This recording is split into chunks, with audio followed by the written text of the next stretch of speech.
लखनऊ में करोड़ों रुपए की कोडीन सिरप रैकेट का खुलासा हुए अभी ज्यादा समय भी नहीं बीता था कि अब नशे का एक और खतरनाक चेहरा सामने आ गया है। इस बार निशाने पर है युवा और हथियार बना है एक नीला कैप्सूल। जी हाँ, नीला कैप्सूल। अगर आपको आपके बच्चे के पास नीला कैप्सूल दिखाई देता है तो सावधान हो जाइए। बता दें कि पिछले 15 दिनों में FSDA ने करीब 5 लाख रुपए की कीमत के नशीले कैप्सूल जब्त किए हैं। सवाल सिर्फ इतना नहीं है कि दवाएं कहां से आ रही हैं, बल्कि सवाल ये भी है कि आखिर इलाज के लिए बनी दवाएं युवाओं को नशे की दलदल में क्यों ढकेल रही हैं। आखिर क्या है ब्लू कैप्सूल का सच, क्यों बढ़ती जा रही है इसकी डिमांड, क्या ये सिर्फ दवा बैन है और क्या इसको खाने के बाद शरीर और दिमाग पर असर पड़ता है, देखते हैं इस रिपोर्ट में। नमस्कार, मैं हूं अनुश्री तिवारी और आप देख रहे हैं जन एक्सप्रेस। कोडीन सिरप के बाद अब लखनऊ में नशे का एक नया ट्रेंड तेजी से फैल रहा है। FSDA की छापेमारी में स्पोस्मो, प्रोक्सोवाइन और प्रिग्लामिन और गेबापेटिन और ट्रामाडोल जैसी दवाएं भारी मात्रा में बरामद हुई हैं। ये सभी दवाएं सामान्य तौर पर दर्द, नशों की बीमारी, मिर्गी या कुछ अन्य चिकित्सीय समस्याओं का इलाज के लिए इस्तेमाल होती हैं। लेकिन अब इनका गलत इस्तेमाल नशे के लिए किया जा रहा है। आखिर लोग इन कैप्सूल का नशा क्यों करते हैं? तो विशेषज्ञों के मुताबिक इन दवाओं का जरूरत से ज्यादा सेवन करने पर कुछ लोगों को नींद तेज आती है या सुस्ती महसूस होती है, शरीर हल्का और रिलैक्स लगता है, कुछ लोगों को झूठी खुशी या हाई महसूस होता है, तनाव और चिंता कुछ समय के लिए कम महसूस हो सकती है, दर्द का एहसास कम हो जाता है।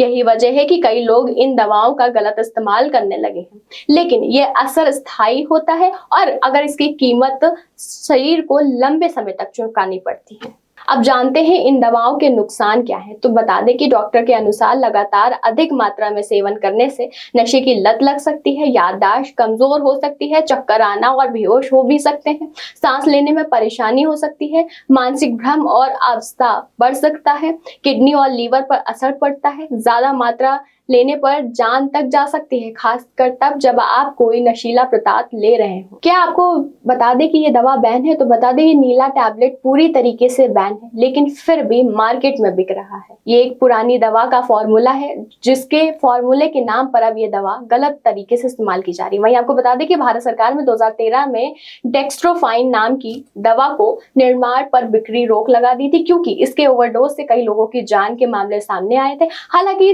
दवा कारोबारियों का दावा है कि ये कैप्सूल अलग अलग माध्यम से फिर बाजार में पहुंच चुकी है। यदि ऐसा होता है तो इसकी सप्लाई कहां से हो रही है, इसकी जांच बेहद जरूरी है।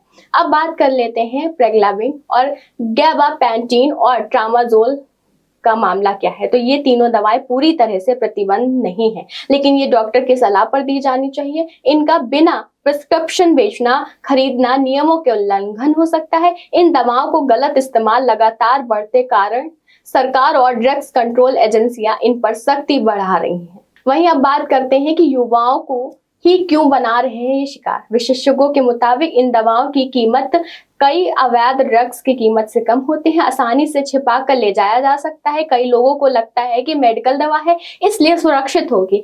दोस्तों को कहने पर सोशल मीडिया के प्रभाव से लोग इसे आजमा लेते हैं।